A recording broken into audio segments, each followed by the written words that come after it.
Okay, so that's the second reason why, given by the Commission as to why we might want to raise further revenue from the financial sector.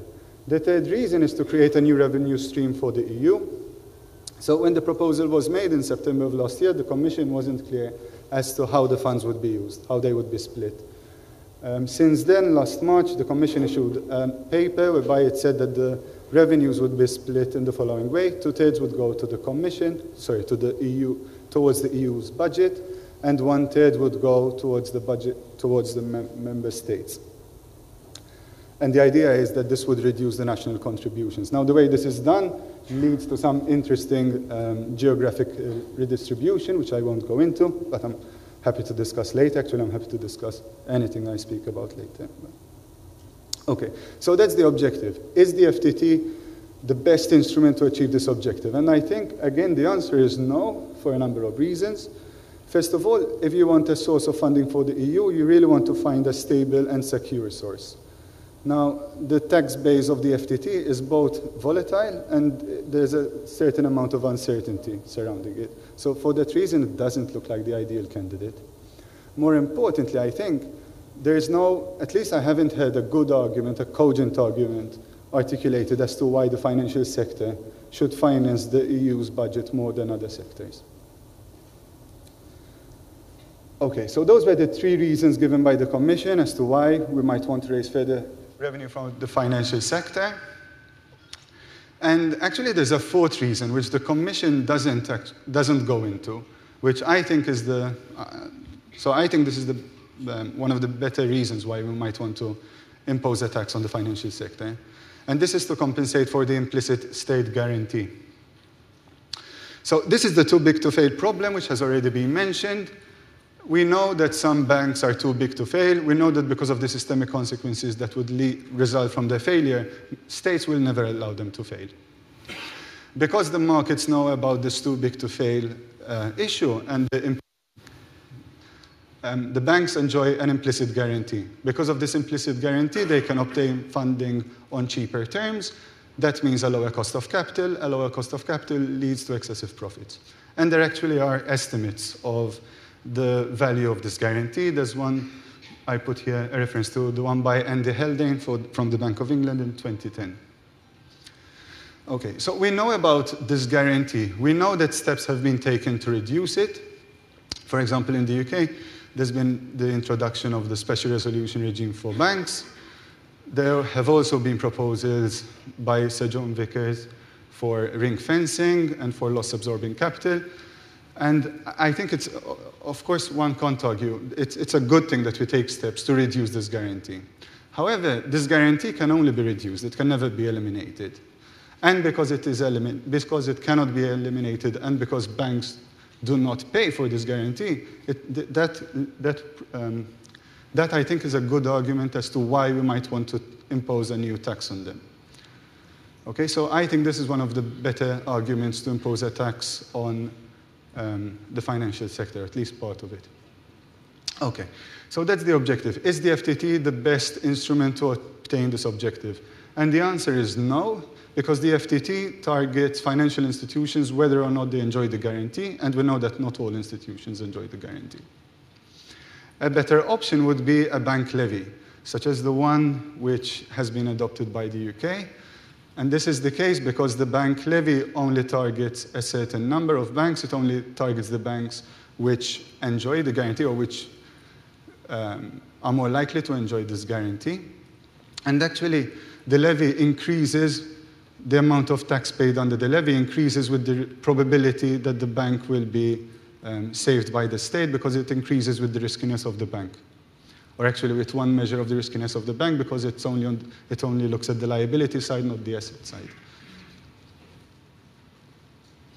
Okay, so those were the reasons given by the Commission as to why we might want to raise further revenue from the financial sector. Now, there are other three considerations which one could make on the FTT as a revenue raiser, independently of the reason why we would want to raise revenue from the sector. Now, I've been told I have a bit less time than's on the program, so I won't go into these. Essentially, the 3 points are the following. The first one is that the FTT is susceptible to avoidance through relocation in a way that other taxes aren't. The second point is that the tax appears to be more distortionary and therefore less efficient than other taxes. And the third point is that, the point which I mentioned earlier, is that the incidence of the tax is more likely to fall on the consumers than other taxes. Actually, since I think you're probably all quite interested in this issue of relocation, I'll just point to one. So the Commission recognizes there's this danger of relocation of activities with the introduction of the tax. All I'll point you to is this quote taken from the impact assessment about OTC derivatives. And it says, the application of the tax in this highly mobile market will be difficult and reduce the taxable base significantly. The tax base could largely disappear, leaving no substantial revenue. So the Commission recognizes this danger. And actually, okay, so I'm speaking a bit more than I thought I should, but so actually the Commission seems to adopt a double standard here. When it's arguing about the need to ensure that the tax is introduced at an EU-wide level, it puts forward this argument. It says we can't have a few member states adopting the tax and not others because activity will relocate to the member states that don't adopt the tax. If this argument applies within Europe, it certainly applies for beyond Europe too. Okay. So I'll go through the three other objectives much more quickly, as I said. Okay, so the second objective for the FTT is the following. It's to create disincentives for transactions that do not enhance the efficiency of financial markets, thereby complementing regulatory measures aimed at avoiding future crises. So the argument here is that there are these transactions which are somehow harmful to the market, and the Commission seems to have in mind in particular short-term trading and high-frequency trading. The FTT will reduce this kind of trading, and by doing so, it will reduce the probability of a crisis. And I mean, that's obviously a very powerful argument at a time when we're all suffering the consequences of a previous crisis. Okay, so that's the argument. There are these transactions which are harmful, and the tax will reduce or even eliminate these harmful transactions. However, when we look at the impact assessment, we find the following. The empirical economic literature is still rather inconclusive on the effects from this trading form in terms of increased volatility or price deviations. In its consultation document on MiFID, the Commission states the following. Existing evidence is inconclusive about the impact on high-frequency trading on market efficiency. In fact, there are some studies which suggest that the high-frequency trading could have a negative effect on market efficiency. However, some studies find the opposite results. They suggest that high-frequency trading has added to liquidity, has reduced volatility, and has helped align prices across markets. So my point here isn't that the studies which find that high-frequency trading has these positive benefits are better than the studies which have found the opposite effect. All I'm saying is that, as the Commission itself recognized, the question is an empirical one, and currently the empirical literature is inconclusive. Okay, putting that to one side, let's assume that we are convinced that the empirical literature were to show that high-frequency trading was harmful. Would the FTT be the instrument which is best suited to address this objective? And the answer is no, because the FTT, even if we knew which transactions were bad, the FTT can't distinguish between a bad transaction and a good transaction.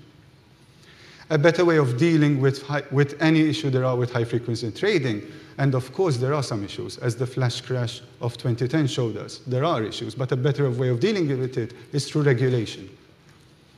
And in fact, there is regulation at an EU-wide level. ESMA has produced some guidelines, and the Commission also deals with it through the revised MiFID.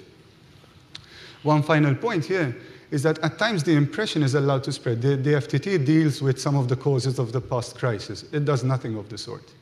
The FTT doesn't deal with excessive leverage. It doesn't deal with insufficient liquidity coverage. Actually, these issues are targeted by a bank levy. They're not targeted by the FTT. Okay, last two objectives. The first one is to avoid the fragmentation of the internal market. And I'll quote, the proposal says the FTT is also needed, and I quote, to avoid fragmentation in the internal market for financial services, bearing in mind the increasing number of uncoordinated national tax measures being put in place. So when you read this, you get the impression that there are FTTs sprouting all over Europe and there's a need to coordinate them. It's true, there have been taxes on the financial sector sprouting all over Europe, but they're bank levies, they're not FTTs. So if the Commission was really concerned about these bank levies sprouting all over Europe in an uncoordinated fashion, it should have introduced legislation for an EU-wide bank levy. Final point, the final objective of the proposal is that of paving the way towards a global introduction of the tax. So the proposal argues, the present proposal demonstrates how an effective FTT can be designed and implemented, generating significant revenue. This should pave the way towards a coordinated approach with the most relevant international partners. So the idea is, if the EU goes ahead and introduces this tax, it will somehow encourage other states to follow suit.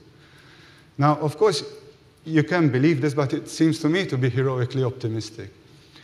We know that some states are clearly against it, including the US, Australia, and Canada.